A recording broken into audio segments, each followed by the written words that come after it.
അങ്ങനെ നമ്മളെ നൈനിക്കുട്ടി ആദ്യമായിട്ട് അംഗൻവാടിയിൽ പോകാൻ വേണ്ടി തയ്യാറെടുത്തിരിക്കുകയാണ്.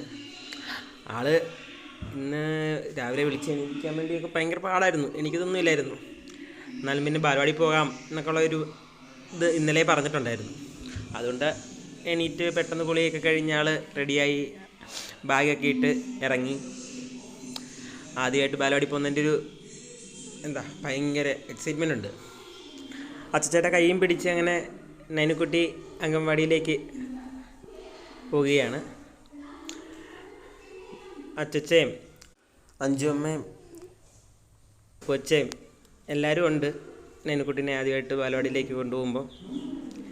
ഇതാണ് നമ്മുടെ ബാലവാടിയുടെ എൻട്രൻസ്. നൈനു ഭയങ്കര ഹാപ്പി ആയിരുന്നു. ഞങ്ങൾ ആദ്യം ഇത്രയും പ്രതീക്ഷിച്ചൊന്നുമില്ല, ഭയങ്കര കരച്ചിലായിരിക്കും എന്നൊക്കെ ഇന്ന് ഓർത്തത്. എന്നപ്പോൾ നൈനുക്കുട്ടി ഭയങ്കര സന്തോഷത്തിലായിരുന്നു. അവിടെ ചെന്ന് കയറിയപ്പോൾ തന്നെ ഞങ്ങളോട് ടാറ്റയും കാര്യങ്ങളൊക്കെ തന്ന് ഞങ്ങളെ പറഞ്ഞു വിടാനായിരുന്നു നോക്കിയത്. അവിടെ ചെന്ന് കുറേ കൂട്ടുകാരുണ്ടായിരുന്നു. അതുകൊണ്ട് നൈനു വേറെ വലിയ പ്രശ്നമൊന്നുമില്ലായിരുന്നു. ടീച്ചർ ആദ്യമായിട്ട് അംഗൻവാടിയിലേക്ക് നൈനുവിനെ ഉള്ളിലേക്ക് കയറ്റി. നുനു പിന്നെ അവിടെ കുറേ കൂട്ടുകാരെ എല്ലാം കണ്ടു കഴിഞ്ഞപ്പോഴത്തേക്കും ആളൊക്കെ ആയിരുന്നു. കുറേ ഫ്രണ്ട്സിനെ കിട്ടി. അവിടെ കുറേ കളിക്കാനുള്ള സാധനങ്ങളുണ്ടായിരുന്നുകൊണ്ട് അത് ഇച്ചിരി കൂടെ ഹാപ്പിയായി. പിന്നെ എല്ലാവരുടെയും ഇടയ്ക്കേക്ക് നൈനുക്കുട്ടി ഇറങ്ങി.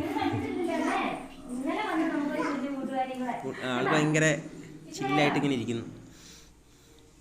പക്ഷേ ഇതിനുള്ളിൽ ഭയങ്കരമായിട്ട് എന്തൊക്കെയോ പിള്ളേരുടെ രീതിയിൽ ചെയ്തു വെച്ചിട്ടൊക്കെ ഉണ്ട്.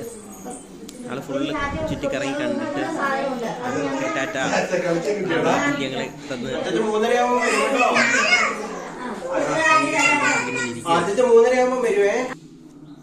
അച്ഛനേരം പറഞ്ഞു, നുനുക്കുട്ടിനെ വിളിക്കാൻ വേണ്ടി ഞാൻ വന്നോളാം എന്നൊക്കെ പറഞ്ഞപ്പോഴത്തേക്കും ഓക്കെ എന്നൊക്കെ ഉള്ള രീതിയിൽ ആൾ നിന്നു. പിന്നെ വേറെ കുഴപ്പമൊന്നുമില്ലായിരുന്നു. ആൾ കരയാണ്ട് തന്നെ അവിടെ ഇരുന്നു ഫുള്ളായിട്ട്.